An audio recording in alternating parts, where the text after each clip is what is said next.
In the airport, a lone man, 2 girls, and 3 friends wait for their flights to Guangzhou. In the subway, Zhao Ming ponders on the harshness of city life and how it made him miss the taste of home. The changing season reminds him of Sanjian noodles from his hometown. Zhao Ming remembers his hometown in Hunan, where an aimless shop near the house serves noodles.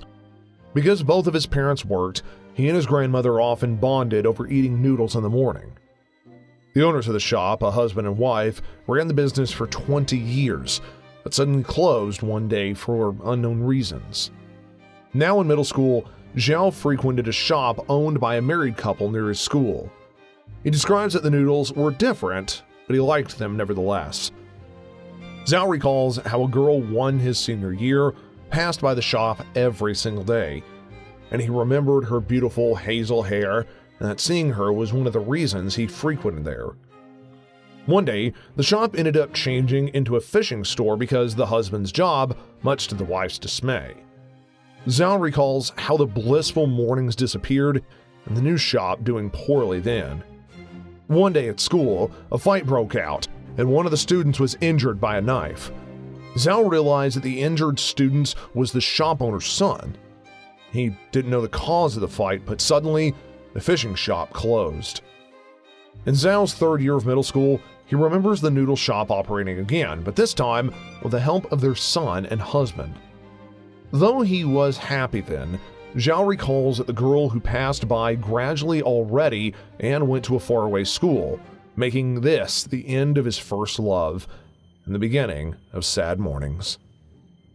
Presently, Zhao reminisces about the good times with his grandmother and seeing his first love. He enters a restaurant to order Sanjuan noodles, and upon eating them, he notices that the noodles were almost too perfect, had fewer droppings, and just didn't taste the same. Suddenly, he gets a call from his father. Soon, Zhao rides a plane to Hunan. Upon reaching his hometown, he notices the quiet emptiness of the place. As his father silently welcomes him into the room, he sees his sick grandmother in bed. He approaches her and holds her hand. She apologizes to him, saying she can't eat noodles with him anymore, but he tells her they'll always eat it together. She smiles, loosens her grip on his hand, and passes away. Zhao breaks down in tears. In the morning, Zhao retraces his old route. The school he used to attend is now closed. He sees the old shop that he frequented in middle school and orders a bowl of Sanjuan noodles. As he observes the shop still managed by the family, he remembers the warmth that it gave him years ago, returning to him now. As he sits down, he sees a young girl and remembers his first love, and in a moment of clarity, he concludes that the days past will never return, but he's looking forward to the hopeful future. The woman serves him the Sanjuan noodles. Yilin shares that after their parents passed, she became a model to take care of her younger sister, Lulu, who loves designing high-fashion clothes. Yi is determined on making her career last for Lulu's sake. After a photo shoot, Yi feels bored with the routine, but their new editor reminds her that a lot of girls dreamed of being in her place. Her manager, Steve, also reminds her to be more proactive. At home, Lulu tells Yi she made her birthday cake. Meanwhile, Yi's colleagues surprise her with a party, so Lulu, tired of waiting for her sister, decides to eat alone. Yi sees her sister's message and feels bad when suddenly her boyfriend gives her flowers. Afterward, a young model named Xu Jing approaches her for advice. The boyfriend notices Xu and gives her one of the flowers from Yi's boutique. This makes Yi suspicious. Soon, Xu leaves after getting called by one of her friends, and then the boyfriend reminds Yi that she won't be at the top forever, leaving Yi frustrated. Steve approaches her and tells her she has bad taste in men. Later, Steve takes a drunken Yi home who passes out on the couch, where at the table, Steve apologizes on Yi's behalf, but Lulu only feels grateful for her sister's sacrifices. Before Steve leaves, he reminds Yi not to be late for tomorrow's audition. In the morning, Yi wakes up and realizes she's late, so she rushes to the audition with Steve. In the dressing room, Shu comments on her tardiness, making Yi annoyed. Afterward, Yi learns Shu was picked, but not her. Back home, Yi begins to feel insecure and starts overworking herself for the upcoming fashion week. On one of her jogs, she sees her boyfriend driving with Shu, which breaks her heart. At the fashion show, Yi starts to feel the strain of overworking, so Shu tells her she looks awful. Undetermined, Yi starts to walk on the runway, but faints. Yi wakes up in the hospital with Lulu beside her. Yi then takes a break from work and heals her injury.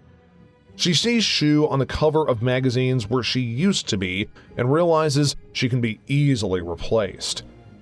Afterward, Yi contemplates quitting modeling, so she asks Lulu to teach her how to sew.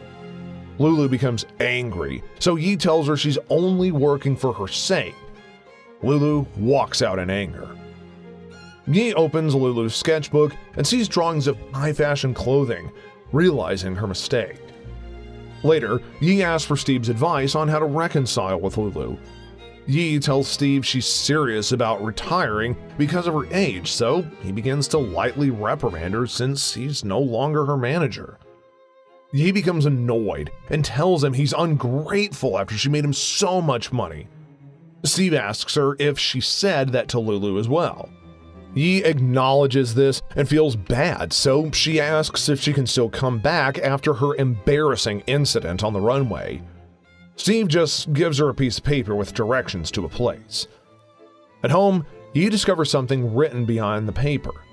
She notices that it's from Lulu, wishing her good luck. Yi arrives at the place slightly wary, and suddenly, Lulu welcomes her and tells her to get dressed for the show. Though reluctant, she concedes to Lulu's encouragement. In the dressing room, Yi sees a dress in her favorite color made by Lulu. Yi becomes nervous as she sees the people gathering outside. Lulu tells her Steve reached out to the people he knew and gathered them there. Steve reminds Yi that even though he's not her manager anymore, he's still her friend. Wearing the dress Lulu made, Yi hesitates after seeing the crowd focus on her.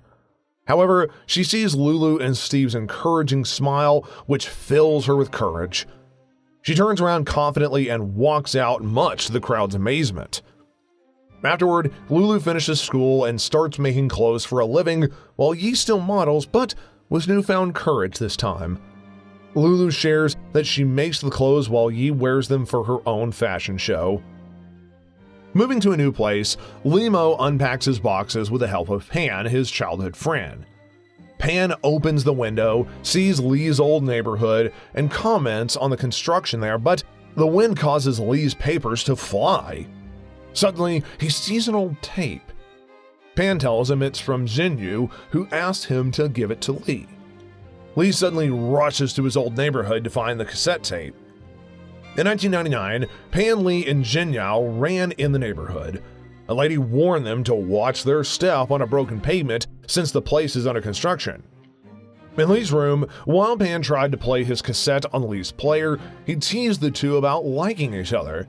Pan's tape became untangled, so they listened to Jinyu's instead. Later, Jinyu sprained her ankle on the way home, so Lee carried her on his back and walked her home. Because she missed class, Jiao requested Lee to record the class on a tape, and Lee agreed to this, making Jiao blush. Presently, Lee almost stumbles on the broken pavement still there. Exhausted, he reaches the front door of a house. In the past, Lee handed the class tape to Jiao's mother. This set off an exchange of tapes between the two in the coming months. Later, Jiao revealed in the tape that she'll be taking the exam for Yangpu University Affiliate High School, an elite school for her grades and abilities.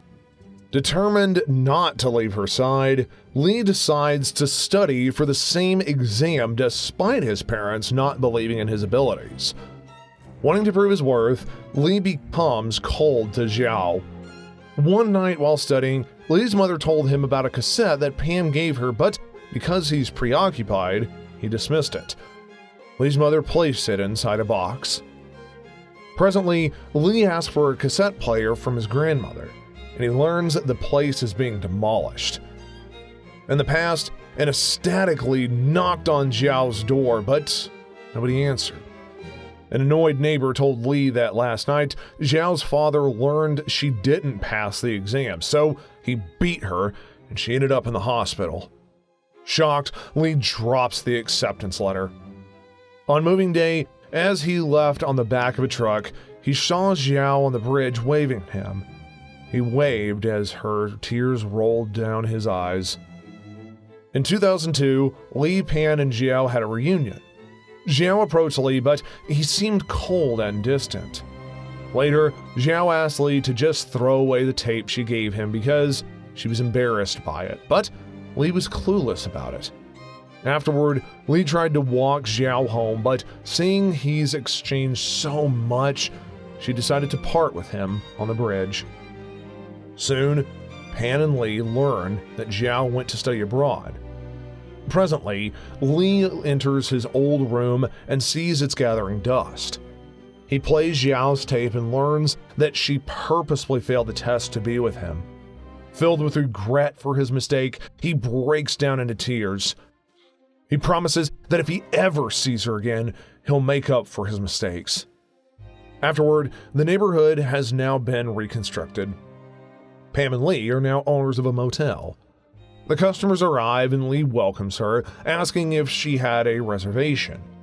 Suddenly, the sunlight hits her face, and Li pauses in surprise and smiles at her.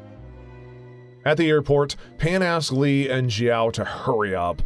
Zhao smiles and tells Li that Pan hasn't changed. Meanwhile, Yi points to a plane and Lulu looks in amazement. Zhao Ming sits on a bench and looks as the planes are well. The airport announcer tells everyone that the flight to Guangzhou is now boarding.